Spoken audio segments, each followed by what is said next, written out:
Donovan Mitchell, he's not leaving. LeBron James has a contract with the Lakers. Tashaun Gipson suspended for PEDs. All-star roster is out. The Locked On Podcast Network presents the Big 6 in 60. The 6 biggest national sports stories from the local experts of the Locked On Podcast Network. Get the real story, why it matters, what's next, who wins the big game, and more, all in 60 minutes. The Big 6 in 60 starts now with the biggest story in sports. I'm Peter Bukowski. The Big 6 in 60 is brought to you by Game Time. Last minute tickets, the lowest price guaranteed. Use the promo code LOCKEDONNFL for $20 off your first ticket purchase. Today, we get the local insight from the top stories in sports, including Kemba Walker calling it a career and an offseason suspension in the NFL.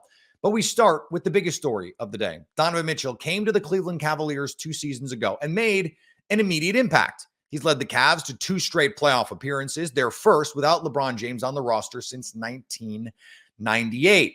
Cleveland paid Mitchell for his work Tuesday, signing him to a 3-year, $150 million max extension, one many national insiders thought would never happen. Locked On Cavs host Danny Cunningham celebrated securing the 5-time All-Star through 2027.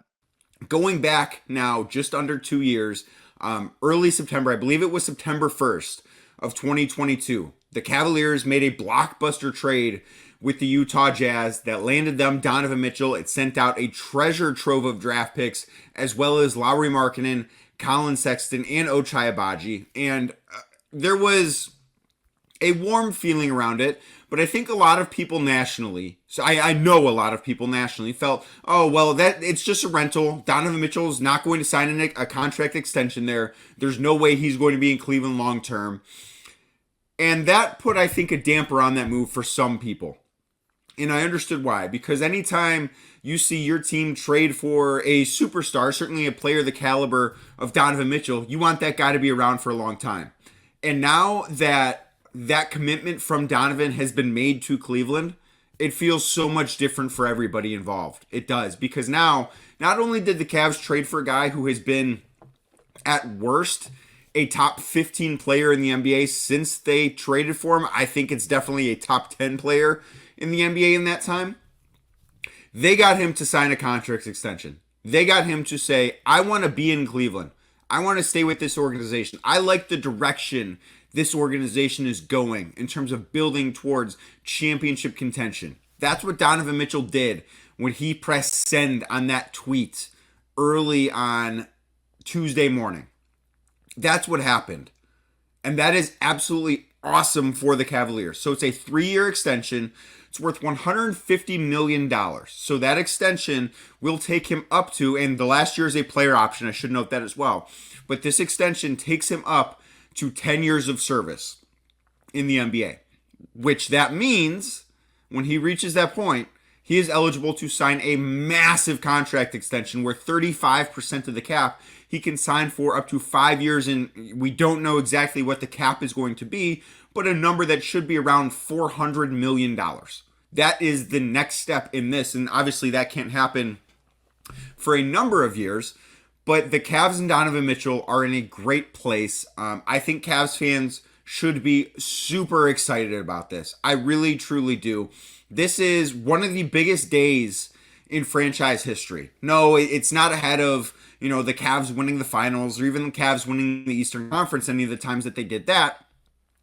But in terms of things that happened that weren't actual basketball things, actual things on the floor, this is up there with like winning the LeBron draft lottery. That is how big, and it's not that big. It's not that, but it's sort of in that next tier because the Cavs got a guy who, again, at worst has been a top 15 player in basketball to sign a contract extension and stay in Cleveland.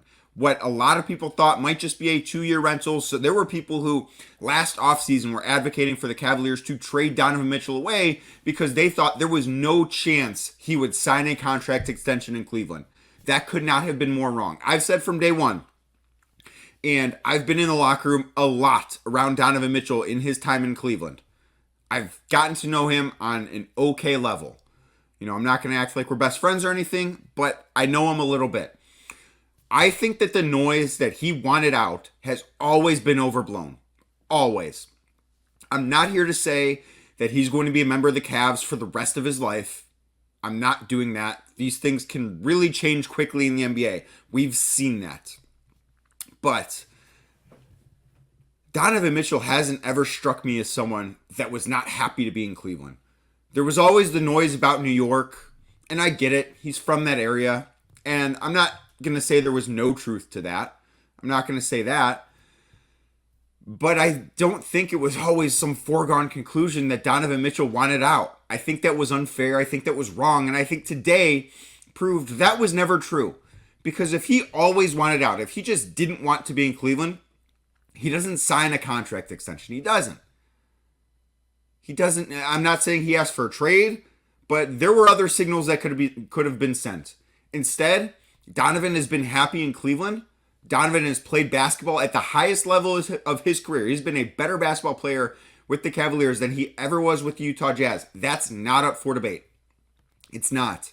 And now he is locked in long-term with this organization in what is absolutely a massive win for him, a massive win for Kobe Altman, a massive win for Dan Gilbert, a massive win for Mike Gansey, the rest of that front office, Kenny Atkinson, so on and so forth.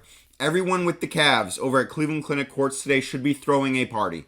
This is so big for a team that it's tough to be a star destination in a small market. And I'm not saying that the Cavs are, but the only other star they've been able to get to stick around has been one that was born 30 miles away in LeBron. And even LeBron left twice. Donovan Mitchell staying in Cleveland is so big for the franchise. It's so big for this team. And now I think it gives some clarity. I think it gives a lot of clarity for what the Cavs can do next. They were the one of the very few teams that hadn't made a move this offseason. They're now on the board. Now they've got clarity as far as, and I think that this is something that, they didn't wake up today and this was all of a sudden done. This is something that I think has been done for a few days at least. And there has been, there's been reason for optimism for a while with Donovan. And that stuff didn't come out of nowhere. It's not as if people were just making that up out of thin air. Like, there have been signs that this was going to be something that got done.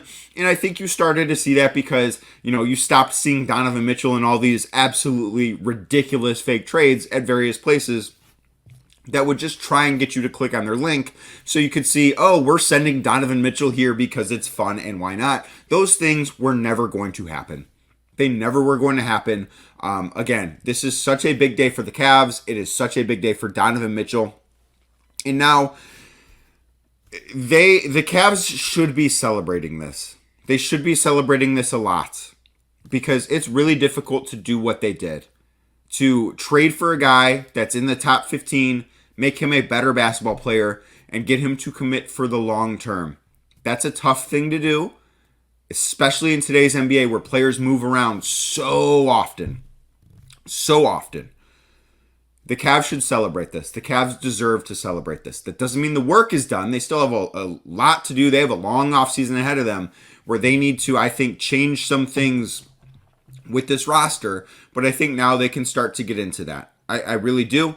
I want to talk about why exactly this is such a big win for the Cavs as an organization, because it truly is. It's not just that, oh, they got a guy to sign a contract extension, but considering what they gave up, what Donovan Mitchell has turned into, and what the future looks like in Cleveland, this might be a bigger win for the Cavs than it even looks like it is on the surface.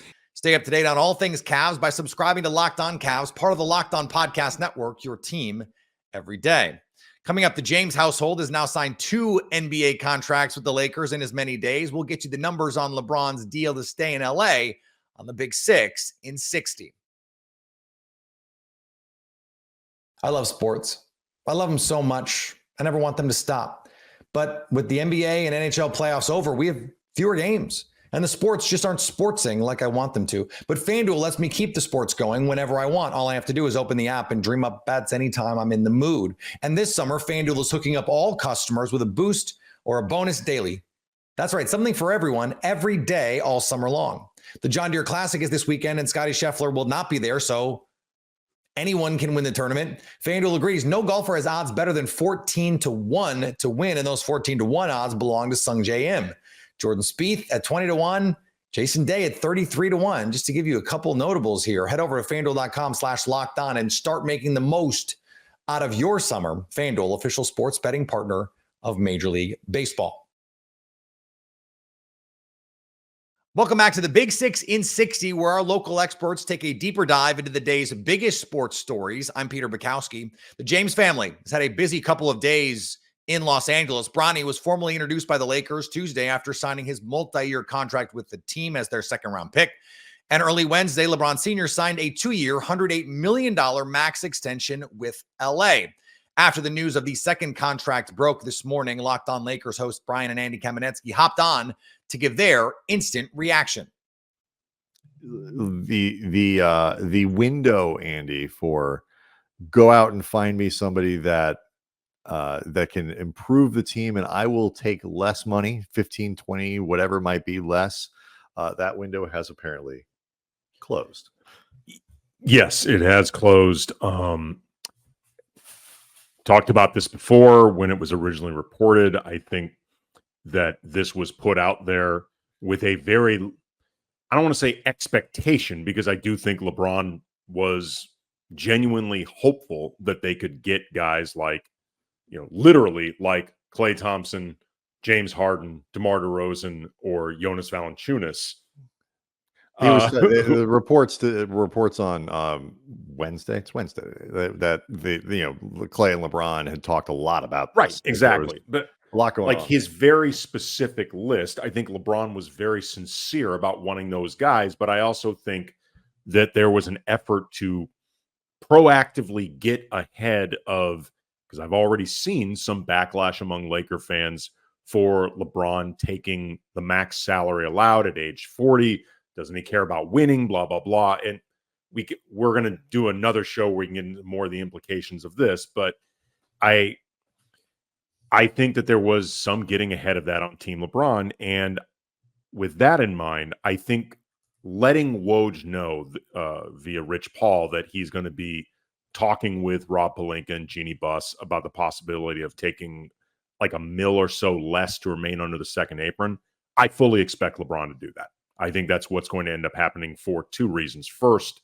there is no reason to let that become public unless you plan to do it, because you're talking about, say, you're talking about a couple $1 million from a guy that is, an active billionaire. Yeah. Like, you don't put that out there unless you're willing to do it. But also, too, assuming LeBron cares at all about getting help, because the second apron is legitimately restrictive in terms of the things that you can actually do, even just via trade, to improve the team. LeBron needs that flexibility more than he needs the $1 million change. Like, yeah, just from $1 million, to put it in perspective, let's say it's $1.5 million. That's like 1.5% of the value of this contract. Barely, right. Like might even a little less than that. So I would be very surprised if he doesn't do it.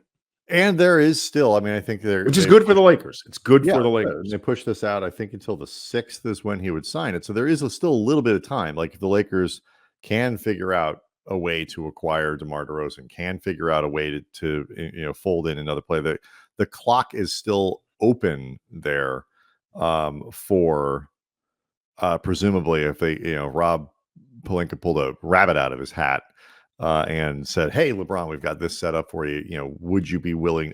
There's still probably some time to go back and do it, but I think what this does, and Woj, was on talking about it on Wednesday morning. A couple clips on SportsCenter and things like that, and I think certainly that the messaging around it is, we don't think that there's a big move coming. That the Lakers are going to be operating on the margins, that they're going to try to figure out what they really don't want to do in terms of these picks, which, by the way, makes sense, is you don't want to have to use a first round pick to get Gabe Vincent off your books, or to get, you don't want to have to attach something to get somebody to take D'Angelo Russell. When you only have 2 of them that you can use, you need to be using them for active acquisitions, things that improve you, not to try to sort of like deconstruct the roster more. You have to make them more impactful. That you can't use them just get off money. And I true, it doesn't absolve Rob from being in the situation that they're in, but it also means don't compound it with a mistake going forward. Look, we've talked about this a lot. The Lakers were in a difficult position when it comes to optionality in trying to make big dramatic moves to improve the roster. Like, even if you think Rob Pelinka is wholly unsuitable for this job and should be let go, it doesn't change the fact that the Lakers were in a difficult position. If you want to put it on Rob, put it on Rob, but you only can work from the position that you're in. If there is a bright side to this now being done and it looking like the Lakers are going to be now operating without any expectation of a mid-level exception, it might actually allow them to start moving forward more aggressively because they're not trying to concoct some type of way to specifically get the guy LeBron wants, like specifically get Klay Thompson, specifically get DeMar DeRozan.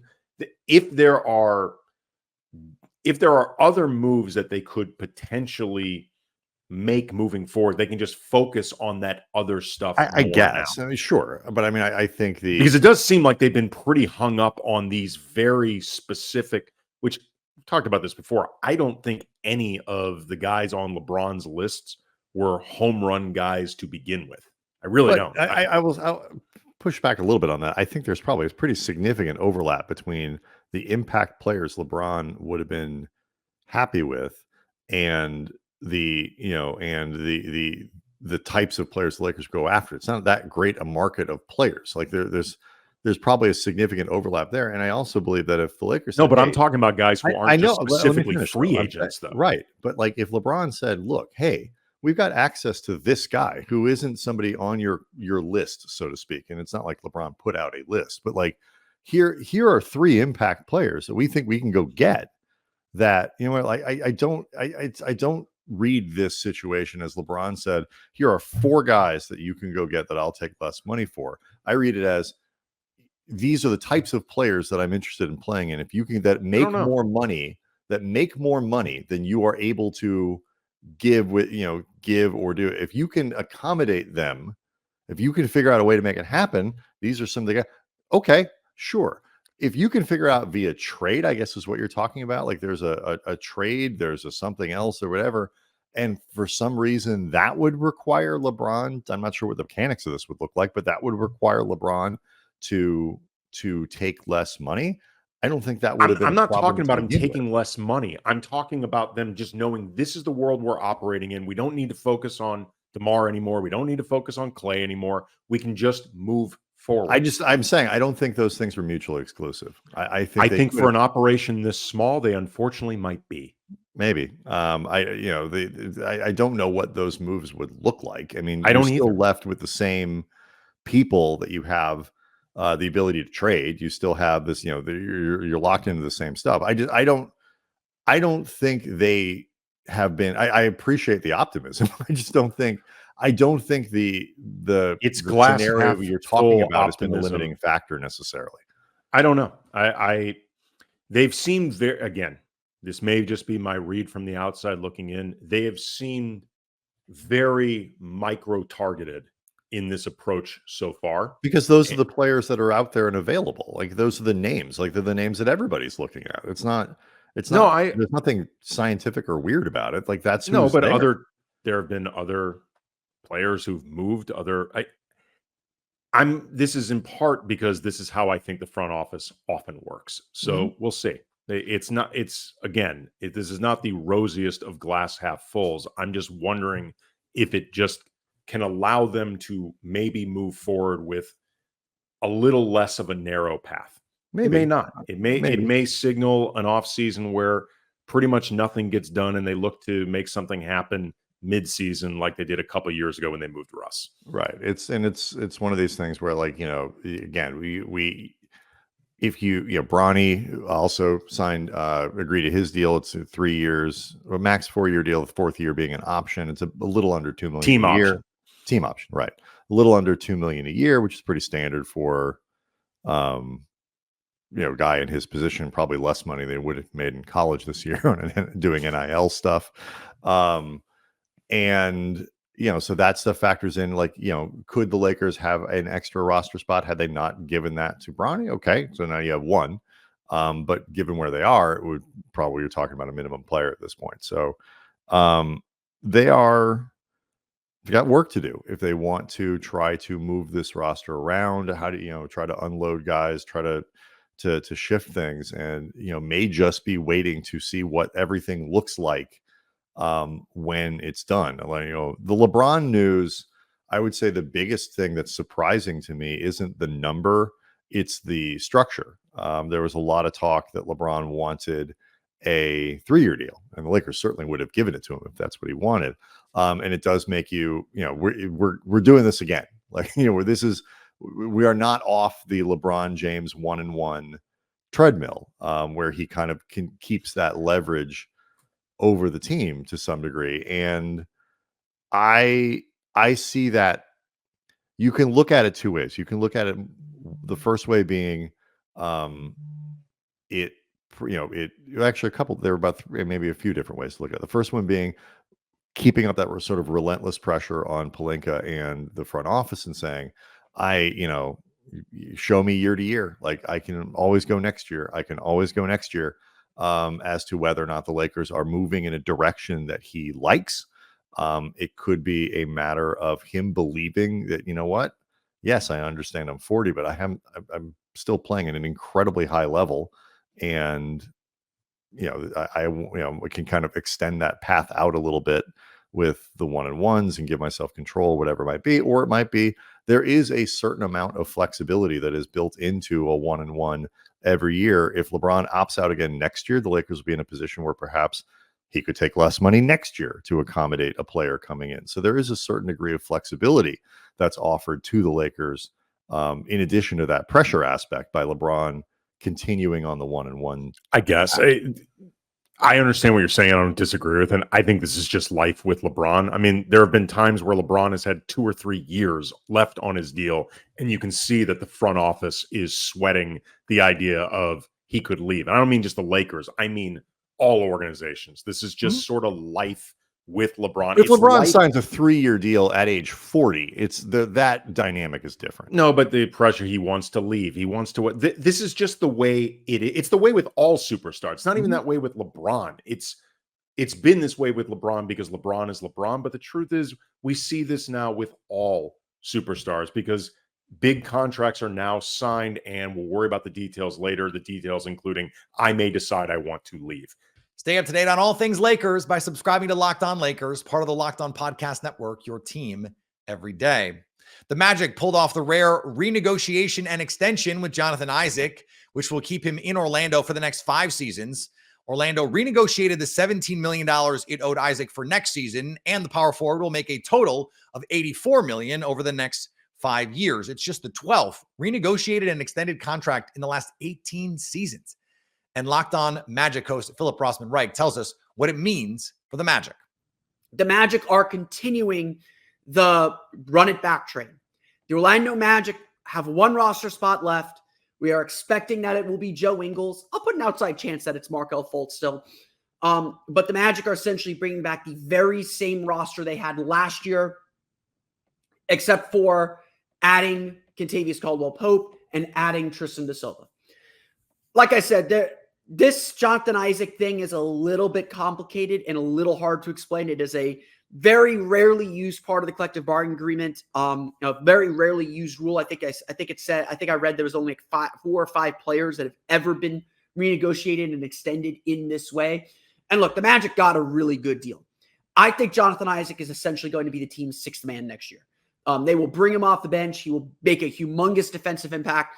I think with a healthy summer, we will see an improved offensive game from Jonathan Isaac as well. Hopefully, we will continue to see injury restrictions released from him so that he can play more minutes. We want to get him up to 20, 21, 22 minutes perhaps. maybe do spot starts when it's needed. The Magic are kind of thin at the 4 right now. Yes, they got Paolo. Yes, they got Franz. Wendell Carter can play the 4 a little bit, but it's essentially off the bench. It's Jonathan Isaac and Tristan Da Silva, the guy we're going to talk about here in a minute. So I think Jonathan Isaac is a hugely important player. And I would make this point too. What you value and who you value is often expressed in where you put your money, who you invest in long-term. And if you look around the league and honestly look at the Magic and what they spent and how they spent their summer, a lot of 2 or 3 year deals. There is reporting suggesting the Magic would have made an offer for Malik Monk, but Malik Monk ultimately chose someplace he's comfortable with. He loves Sacramento. I'm not going to knock him for that. But he ultimately chose a 4-year contract that might have been below what he would have gotten on the open market instead of getting more money because teams weren't offering a ton of money. D'Angelo Russell, I think, essentially opted in because the Magic, A, were not interested, and B, were not going to give him the kind of contract that he was ultimately looking for to opt out of the $18 million player option that he had. I think this is the general trend we saw throughout the league in free agency. Teams were hesitant to give out long-term years. They wanted to keep financial flexibility because that second apron is really scary. The second apron is super duper scary for a lot of teams. And the Magic are not super worried about it. Essentially, what the renegotiate and extend clause in the CBA is if you have extra cap room, you can use it to take a player entering the last year of their contract, give them more money on the front end and extend their contract out. And one of the tricks you can do with this, one of the rewards for doing this is essentially saying, hey, we want to bring you back, but for less money. Let's give you some more money up front, and then we will drop your contract down for the added years we're going to put on. So what the Magic, and this is apparently done in the NFL a lot, as my NFL cap experts are telling me, but what the Magic did here is they're giving Jonathan Isaac their extra cap room, their empty cap room. So they have about $10 million left in cap room. I have not done the math to figure out exactly what order the Magic need to sign players. Gary Harris, they can sign on bird rights. Goga Bitadze has early bird rights. There's people thinking that the Magic might sign Gary Harris using the room exception. He's a 2-year, $15 million contract now. We'll figure out the cap mechanics of this. Cap mechanics are minutia. It's nothing you really need to worry about. But the Magic are taking whatever remaining cap room they have, giving it to Jonathan Isaac, slashing that salary by 40% next year, and then declining his contract by the full 8% over the course of the next 4 years. Or they could do that for the next 4 years. That's good. That's why Jonathan Isaac's going to be like the most bargain deal in the league. The Magic are going to have an all-defensive team player when the salary cap continues to rise. So it's going to be $150 million next year. It's going to be $165 the year after. Let's see if I can keep doing math. 10% raises after that. The Magic are going to have Jonathan Isaac at like $12 million. Essentially, their sixth man at that level. This, to me, honestly, when I saw the deal, 5-year, $84 million, and look, he's going to get paid he's going to get paid at least $26, $27 million this year. The rest of that contract is going to be a freaking bargain. This is good business by the Magic. They kept a key player, put him under cost control for the next 4 years with injury protections. John Hollinger of The Athletic reporting that there will be the exhibits for injury protections. So they're not fully guaranteed years, it appears. They were able to get this done. To me, it's frankly just it's awesome. This is a good deal. I know there are questions about Jonathan Isaac's health. There's always questions about Jonathan Isaac's health. But when he played last year, he was the most impactful defensive player on the floor, and that's saying something with Jalen Suggs out there. I am still a believer that he can get his offense going. And last year just felt like everything the Magic were getting from him was a bonus. That they were, whatever they could get for him was great. You were just happy to have you back.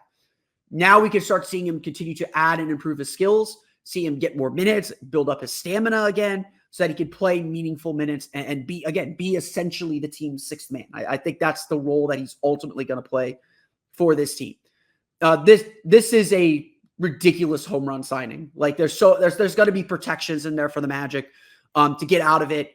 Overall this summer, frankly, overall this offseason, I get the disappointment that the Magic didn't add anyone significant. They're only adding Kentavious Caldwell-Pope. He makes the team better, but maybe not second round for sure better. There's a lot of work to do. The Magic have to improve internally. There's a lot of faith and trust in Jalen Suggs, Cole Anthony, Anthony Black to man that point guard spot. But the Magic, I think, maintain a lot of flexibility. They have a lot more tradable contracts to help them make that next big move to get over the top. Like I said a million times, this summer was more about setting the table for the next move that would get you over the top, because you're not signing your third star or your big player to a free agent contract. You're getting them in a trade. And as I explained before the draft, I did not feel like the Magic had contracts they could trade. I did not feel like they had players they could afford to give up or players that they could move comfortably. Now they do.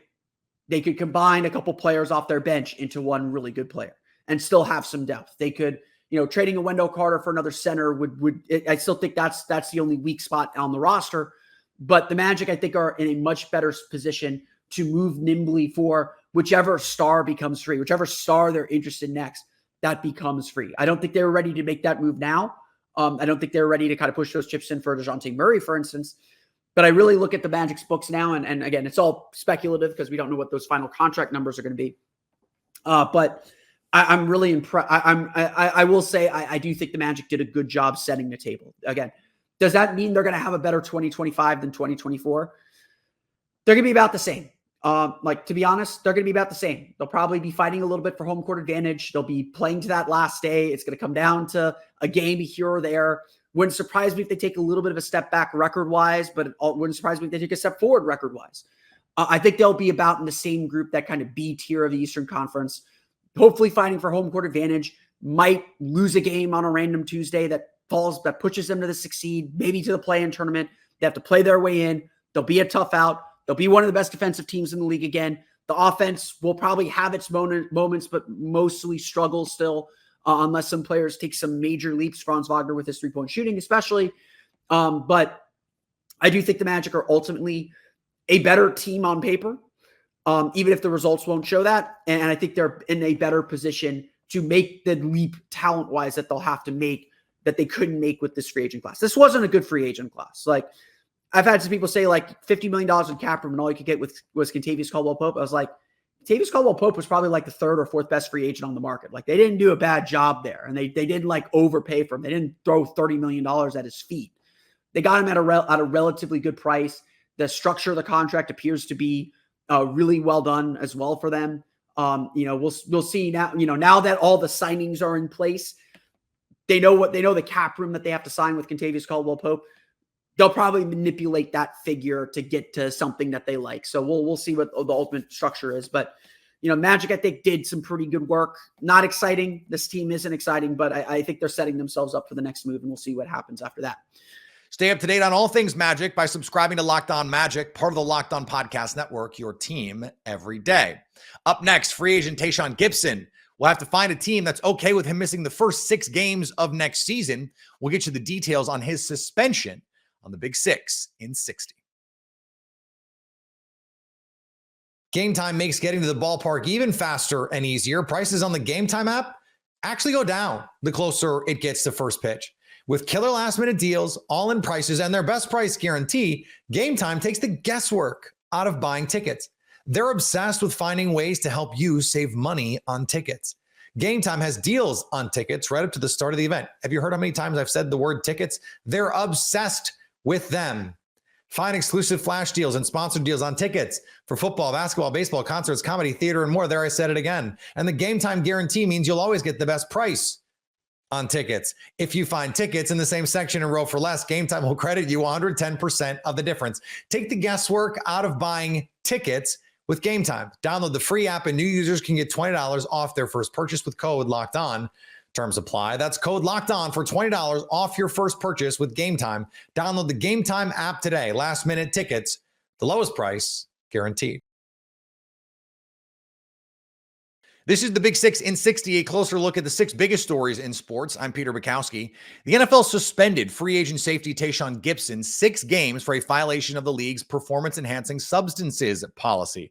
Gipson spent the last 2 seasons as a starter for the San Francisco 49ers on some of the best defenses in the league, but now he'll have to compete for a new deal with the other free agents who won't have to mix the first 6 games of the year. Locked On 49ers host Brian Peacock and Eric Crocker, along with Nick Winkler, spoke on Gipson's future after the suspension. Some folks say that if you're not cheating, you're not trying. And Tashaun Gipson might have been cheating. Apparently, PEDs, performance-enhancing substance, Tashaun Gipson got hit for it. 6 games suspended this season for, or whenever he decides to play again, if he decides to play again. Tashaun Gipson, obviously most recently with the San Francisco 49ers, currently a free agent. As far as I could tell, he might have been hitting retirement anyway. So I don't know if he'll ever pay those 6 games, but Tashaun Gipson maybe found the fountain of youth for the 49ers the last couple of years. What do you think about Tashaun Gipson? A lot of folks I saw that are 49ers haters on the interwebs are like, oh, take a draft pick away from the 49ers, man. They were cheating. That's why Tashaun Gipson was so good. But you know why he's so good? It wasn't because of the body. It was because of the mind, Croc. Dude, can we talk about PEDs and guys getting busted for it and really how this happens at the NFL level? I think when people hear PEDs, they go back to really the glory years of baseball, in my opinion. Yeah. McGuire, Bond, Sosa, right? Yep. Rubbing things into your elbows, shooting up steroids, head getting larger. Mm-hmm. That is not what it is for most of these football players. Like, it's not legitimate steroids that they're on.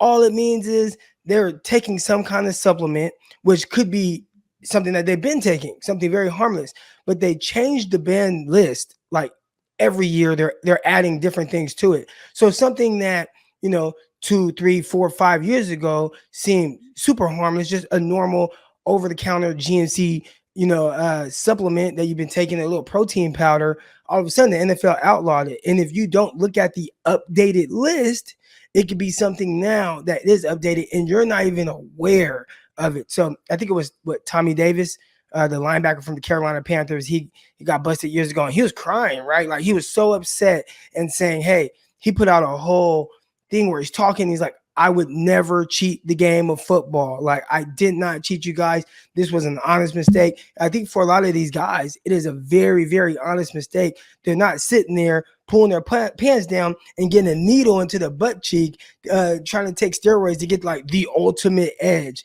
But I think the way it comes across when you just hear PEDs, that's what most people are thinking. Yeah, especially in the Bay Area, right? You go like, oh, is this the next Belko? Like, what's going on here? Is he got back knee going on right now? And I think you're right, Croc. You see it all the time. A guy's like, I don't know. I don't know. It was something I took, maybe. Well, there was the whole, it was some bad meat, right? There's all kinds of excuses too that guys throw out there. Bad meat? I haven't heard the bad meat excuse. I like that. Meat one was like last year. I think it was in baseball. The guy's like, oh, I went down to Venezuela. I ate some bad meat. And they're like, Yeah, see, I can't save him on that one. I don't know. That sounds a little sketchy. I went to Venezuela, bad meat. I don't know about that. It sounded like he was trying to maybe get something that was undetected. Yeah, they changed the formula on the meat in Venezuela. They're like, that's right. Shoot, there were steroids in this meat. My bad. that's an easy way to do it, right? First, they put steroids in animals sometimes. Maybe there's so much steroids in the animal you're eating that now you're getting roided up just because you ate the meat of that animal. When I was in junior college, I was taking something that I was getting from Max Muscle. Don't remember exactly what it was called, but I do know that eventually they took that off of the shelves. Like they were no longer selling it, and that's just. Eric, somebody says, hey, what's some good stuff here? Hey, you guys can get this. This works good. You're lifting. Okay, I'm, putting on a little bit of muscle or whatever. Next thing you know, you go a few months later. Hey, where's the 2 pills I've been taking? Oh, you can't take that, or it's not something that we can sell here over the counter anymore. Like, wait, what? It's supposed to be something harmless. So, I guess the ultimate lesson here for Gipson and a lot of other guys, really do your research. And even if it's something that was normal for most of your career, each year you have to make sure that you are reading the updated list, because at any point something that seems harmless and you've been taking, it can be deemed ineligible. Yeah, when you're a professional athlete, your body is your job, right? I mean, that's what it's all about. So you need to take good care of it. And like you said, I'm sure they get a list. They're like, hey guys, here's a link to the new banned substances. Take a look, make sure you're not using anything on it. I'm sure they give them a little bit of time too to get off of it if it is something that was okay last year and isn't this year. Go back to the McGuire thing. I don't remember what he was using, but I remember during the home run chase, they like spotted it in the back of his locker. They're like, oh, what is that stuff back there? He's like, oh, it's a supplement I'm taking. And now it's like the #1 outlawed, HGH product or something. No, I remember one time there was a big interview that McGuire did. It was about creatine, and nobody really knew what that was. And this was something else. I'm going to look it up real quick. But I do remember the interview about creatine, and he was talking about it. He's like, oh, no, this is just something that it doesn't help you hit a baseball. This is just, it supplements my workouts. And McGuire was always big on that, like his wording of things. He's like, I only use supplements to supplement my workouts. None of these drugs help me hit a baseball. It only helps my workouts, and then I get stronger. So when I hit the baseball, it goes farther. And then later on, we started to realize, well, that's a pretty big deal because you can already hit the baseball, and now it's going 500 feet. Those guys, first of all, I call it the glory days of baseball for me. And I think for a lot of people, I mean, who was not tuned into your TV during a lot of those home run races? But those guys were absolutely crushing the ball. And when Gonzalez started crushing the ball and hitting a ton of home runs, the little skinny guy from Arizona Diamondbacks, Luis Gonzalez. There might be something going on here. Brady Anderson shows up, the leadoff hitter. It's like, I'm going to hit 50 this year. Yeah, and he did. It was Androstene Dion. Androstene Dion. I remember that. Yeah. Yeah. That was the that stuff one behind that's him. banned. That's for sure banned. Yeah. Yeah, see, that doesn't sound like normal creatine. It wasn't at the time. He was using it, hit 70 home runs. The way the balls were jumping off their bat. And then remember Sammy Sosa got hit for the juiced bat, because remember he was using his home run derby doctored bat in baseball games too. So he's roided up, he's juiced up to the maximum, and then he's using a home run derby corked bat on top of it in games. Like that's and it saved baseball in some ways. They made it so popular. It was fun to watch. Bud Selig sitting there in the Hall of Fame got his feet kicked up. And meanwhile, McGuire, Bonds, those guys can't sniff the Hall of Fame because they did the thing that helped this guy get in the Hall of Fame. I got big problems with that. Back to the Sammy Sosa thing real quick and the bat. My favorite story is Dusty Baker was the manager back then. And after the game, he's like, well, we're just going to wait until all the information comes in before we judge. It's like, dude, we have the corked bat right here. Like, what other information you need? Information. Oh, the best story was, I don't remember which team and player it was now. Do you remember the story about the guy who climbed in through the vents to get somebody like Albert Bell or something like that? To get the cork bat. Yeah, it was Albert Bell. It wasn't Albert Bell who did it. He paid a bat boy to do it or something. Bat, and he paid somebody else, like a bullpen guy or bat boy. Somebody climbed through the rafters and the air conditioning vents to climb into the office where the umpires were to go retrieve the bat and get it out of there. I mean, that is so awesome. I want a 30 for 30 on that. That's phenomenal stuff. Do we have a 30 for 30 just on the steroid era in general? I think it's called the 70 or like the race. So it's about McGuire and Sosa. It's phenomenal. I think it's like a 2-parter or something. All those are available right now, I think, on Hulu or one of those streaming sites, all the 30 for 30s. Anyway, I don't think Tashaun Gipson was on Androstene Dion or anything like that. And I don't think he's going to play football anymore either. So I don't know if it really matters. And you're not getting any 49ers draft picks, haters. And it had nothing to do with the 49ers' success in the run to the Super Bowl. Tashaun Gipson, great player for the 49ers, by the way. Smart. Good career. If this is it for him, he had a really good NFL career. One more thing that can happen is I think maybe Richard Sherman might have got hit for this. It was somebody with Adderall. And there's some things that you can have a prescription for and you can use it, but if you don't have the prescription right, then you can't use it. And so there's things like there's some things that players can use if it's prescribed, and if you're using it when it's not prescribed, then you can't use it. And I think for Richard Sherman, maybe his prescription ran out. I don't remember what it was, but I think it was an Adderall thing for him, right? Yeah, it was like Adderall, and it was either him or Brandon Browner, or him and Brandon Browner. It might have been both of them. But that was one of those things where it's like, take some draft picks away from him. He cannot focus this much. He can't take this to make him focus more. Stay up to date on all things 49ers by subscribing to Locked On 49ers, part of the Locked On Podcast Network, your team every day. After the break, four-time All-Star Kemba Walker decided he was done playing yesterday. We'll give Kemba his flowers next on the Big Six in 60. I love sports. I love them so much. I never want them to stop. But with the NBA and NHL playoffs over, we have fewer games. And the sports just aren't sportsing like I want them to. But FanDuel lets me keep the sports going whenever I want. All I have to do is open the app and dream up bets anytime I'm in the mood. And this summer, FanDuel is hooking up all customers with a boost or a bonus daily. That's right, something for everyone every day all summer long. The John Deere Classic is this weekend, and Scotty Scheffler will not be there, so anyone can win the tournament. FanDuel agrees no golfer has odds better than 14-1 to win, and those 14-1 odds belong to Sung Jae Im. Jordan Spieth at 20-1, Jason Day at 33-1. Just to give you a couple notables here, head over to FanDuel.com/lockedon and start making the most out of your summer. FanDuel, official sports betting partner of Major League Baseball. Welcome back to the Big Six in 60. I'm Peter Bukowski. Point guard Kemba Walker announced his retirement from the NBA yesterday, calling it quits after 13 seasons. Walker earned a permanent spot in the hearts of multiple fan bases. He's the Hornets' all-time leader in points and minutes, and of course carried Connecticut to the 2011 national championship with one of the most memorable individual performances in college basketball history. As the four-time All-Star says goodbye to playing basketball, Locked On UConn's Mark Zanetto pays tribute.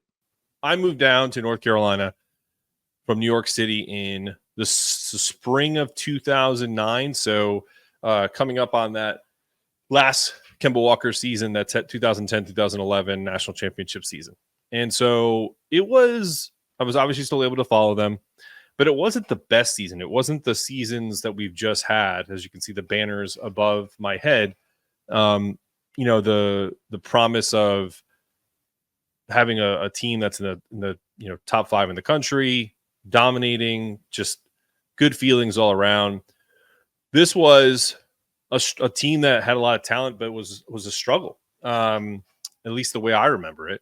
And you'll hear from David Borges talk about how even Coach Calhoun had one lapse at the end of the year where he wasn't really, enamored with Kemba and his play. So this Kemba Walker-led team finished 9th in a really ridiculously tough Big East conference, losing 4 of their last 5 games. And then he started their run in the Big East, played the 12 o'clock game against DePaul, had, a good game there. I don't remember exactly what he averaged during the tournament, but I do remember they beat a ranked Georgetown team who was the 8th team in the conference. I mean, the list, NC State just did this year, but the list of teams outside of DePaul that UConn beat to win the Big East championship is ridiculous. Let's go through it really quick as a remembrance of Kemba and his retirement day. I don't want this to seem like a memoriam. He's still very much alive, very much, probably looking to move on to the next stage of his life. But the quarterfinal game was against the 22nd ranked Georgetown team. They won by 17 points. Then they played the classic 12 p.m. game on March 10th against Pittsburgh that everyone remembers, the cardiac Kemba step back, wins 76-74. Then the next day, they play at 7 o'clock against a dreaded rival in Syracuse. Was ranked 11th in the country at that point, finished 4th in the Big East. Then if that wasn't enough, they had to play Rick Pitino's Louisville team, who was 14th in the country, finished 3rd that year in the Big East, won by 3 points. So the Syracuse game might have been the toughest game of all. They won in overtime. So just an incredible run. The degree of difficulty that Kemba and his teammates had to go through in that 5 games and 5 nights is unquestioned and should never be surpassed. Like, congratulations, NC State. Really phenomenal run, but you didn't have to run through the gauntlet that these guys had to go through. But then I take it to something more personal. I made a pact with myself once they got to the NCAA tournament that I was getting a dog. Had it all picked out. Was picking it up I believe 3 months after the events of the NCAA tournament. And I said, if they win this tournament, they go on a run, I'm naming this dog Kemba. It was a white lab. Some years later, and if you want to check this out, this is what Kemba looks like today. He's still alive and kicking. 13 years old. He's almost 14. Yeah. He's a good kid. And that's the beautiful Kemba there. Let's go back to so that's him there. And then some years later, when they went on another run led by another UConn legend in Shabazz Napier, I said I wanted to have a little luck. So I had a Kemba Walker shirt. I think it was a shirt. I don't think it was a jersey. It was like one of those shirts that had his last number 15 and had the last name on it. And I cut the sleeves off and put it on Kemba, the dog, for the NCAA, like literally at the beginning of the NCAA tournament as a good luck charm. And they went on to win another national championship. And this is what he looked like with his tongue sticking out. Right at the first game of the NCAA tournament against St. Joe's, and then the rest was history. So that's my tribute to Kemba through my own silliness of having a dog named after him. I know I'm not the only one. I got some other folks that gave me some stories that I'm going to talk about tomorrow. But before we continue, just give you a rundown of the rest of the program today. You're going to hear from Dave Borges and talk about his recollections and remembrances of Kemba as his time covering the team. And then bring in our old friend Sam Calhoun, who was just a little guy when Kemba was doing his thing, but I think it kind of puts a little perspective into the kind of person that Kemba was, that his coach's grandson and grandkids were around the team and, treated them like they were his own brothers and sisters. So really appreciate Kemba as a person more than anything. And I really feel like his ability to resonate with the fans had a lot to do with the fact that he didn't come into UConn as a finished product. He was a good defensive player, incredibly fast, was a good finisher around the rim for a high school player, but he had to turn himself into a good three-point shooter, a good shooter in general. He was not a good shooter at all. And he worked and was tirelessly at his craft to get to the point where he ended up being an all NBA player with the Charlotte Hornets and their all-time leading scorer. The guy is a absolute fantastic story of perseverance, never letting your size get in the way. Now, was he given God-given ability to be fast and just have this type of basketball awareness? Absolutely. But he took coaching. He understood what his role was, and his role at UConn was a star. And if not the greatest, if arguably the greatest of all time, my GOAT, Twitter Universe's GOAT, Kemba Walker. Stay up to date on all things UConn by subscribing to Locked On UConn, part of the Locked On Podcast Network, your team every day. Coming up, Caitlin Clark and Angel Reese will play on the same team in the WNBA All-Star Game next month. More on who made the cut for the game in a moment on the Big 6 in 60. Game Time makes getting to the ballpark even faster and easier. Prices on the Game Time app actually go down the closer it gets to first pitch. With killer last-minute deals, all-in prices, and their best price guarantee, Game Time takes the guesswork out of buying tickets. They're obsessed with finding ways to help you save money on tickets. Game Time has deals on tickets right up to the start of the event. Have you heard how many times I've said the word tickets? They're obsessed with them. Find exclusive flash deals and sponsored deals on tickets for football, basketball, baseball, concerts, comedy, theater, and more. There, I said it again. And the Game Time guarantee means you'll always get the best price on tickets. If you find tickets in the same section and row for less, Game Time will credit you 110% of the difference. Take the guesswork out of buying tickets with Game Time. Download the free app, and new users can get $20 off their first purchase with code Locked On. Terms apply. That's code Locked On for $20 off your first purchase with Game Time. Download the Game Time app today. Last minute tickets, the lowest price guaranteed. Welcome back to the Big 6 in 60. I'm Peter Bukowski. Caitlin Clark and Angel Reese are the only two first-timers in the WNBA All-Star Game, which announced its roster last night. Clark and Reese will play together on Team WNBA, who will play the U.S. Women's National Team in Phoenix later this month. Locked On Women's Basketball's Gigi Spear gave her takes on the rookie rivals playing together and the entire All-Star roster. We're going to go over the rosters themselves and how they're going to match up. But real quick, too, I'm sitting here, Liberty post-game press conference. For those not watching the video, there's Liberty logos all behind me. We were here when Jonquel Jones found out that she made the All-Star team. Yes, she's one of those players.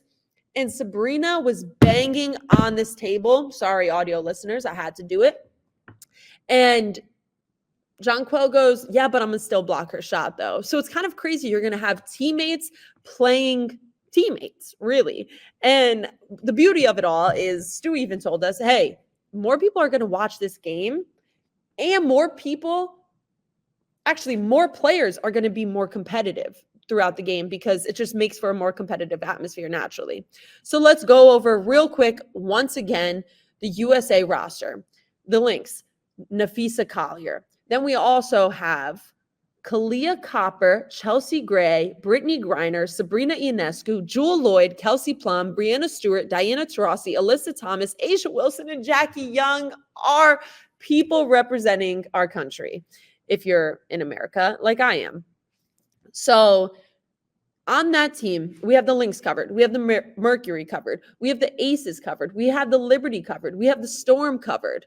We even have the Sun covered, okay? The Aces with the most people being Asia Wilson, Jackie Young, Chelsea Gray, and Kelsey Plum. Then the Mercury having Kalia Copper, Brittany Griner, Diana Taurasi, and then solo from the Lynx, Napheesa Collier, 2 from the Liberty, Sabrina Ionescu, Brianna Stewart, and then AT, Alyssa Thomas from the Connecticut Sun. Now let's get over to this WNBA All-Star roster, and then I'm going to tell you the top 5 finishers in voting and how that fan voting is broken down, okay?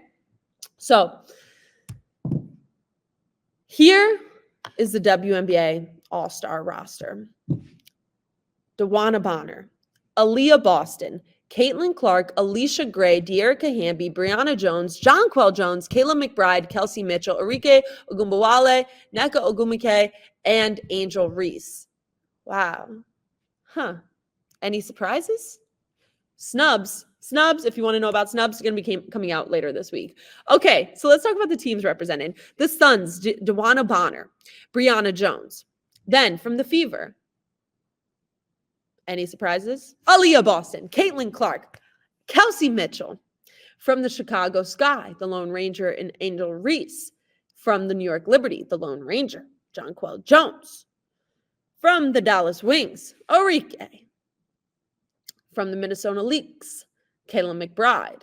From the Sparks, Dearica Hamby and Alicia Gray from the Dream. So now let's get into the juiciness of it all. The top 10 All-Star vote getters, which is determined. This is the breakdown. So half from fan voting, 50% from fan voting, 25% from current player voting, and 25% media voting. Not Gigi Spear. They didn't ask me, not yet. They were automatically named to the All-Star game, which is like the top 10 All-Star getters automatically named. With those who weren't previously named to the Olympic 5-on-5 team assigned to Team WNBA. So obviously it's Team WNBA versus the women's national team. So maybe they'll go Team USA for that.